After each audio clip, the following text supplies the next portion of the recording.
Hi, friends. So, what matters most when evaluating an investment decision? A lot of people will say, right? I used to say, and I still say, you want to look at the sponsor's experience.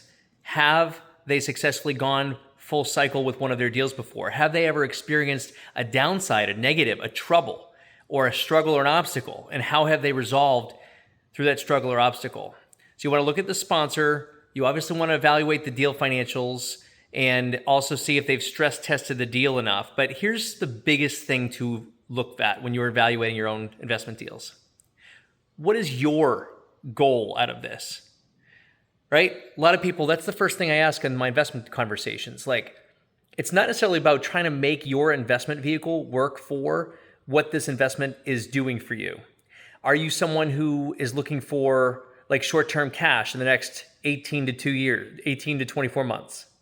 Are you someone looking for more of a long-term play where you're looking for an appreciation or a value add play between 7 and 10 years, right?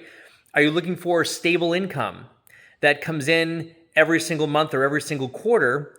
Or are you willing to wait for a higher return on like a value add project, whether it's multifamily or hospitality or whatever it might be? You have to make these decisions yourself. What's an acceptable return on investment for you, right? For your portfolio. If you're doing private lending and you're secured in like first position, like right now, the banks are between 6 and 8% on first position money. So if you're a private individual, you can expect to get between 6 and 8. If you're in a second position, maybe you'll expect to get 9 to 12. If you are a hard money lender and you do this for a living and you also do construction draws and that sort of thing, you'll probably also be looking in that 9 to 11% range as a hard money lender. But all of these come with certain risks. All of them come with different ways you have to look at your portfolio. Are you looking for short-term money or long-term money? Are you looking for tax benefits? That depends on whether or not you'll be an owner, where you get a K-1 at the end of the year, where if the sponsor does do like a cost segregation study, you get the benefit of that accelerated depreciation, right? So you don't just look at the numbers on a project. You want to really see what works with your investment portfolio, with where you're at.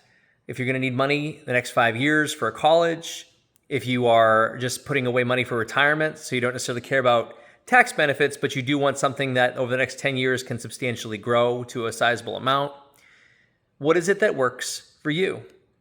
This is just a quick tidbit. It's not meant to be an entire speech or anything, so I hope this helps. Just really sit with that. What do you want for your investment portfolio?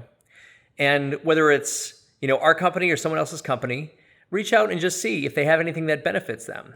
The biggest thing when you're talking to a sponsor or a real estate investor that might have opportunities for you is to see if they're trying to convince you to invest or if they're literally seeing if anything they have matches your criteria for your investment portfolio. And that's what we do at AE Real Estate. So appreciate you listening. Hope to talk soon.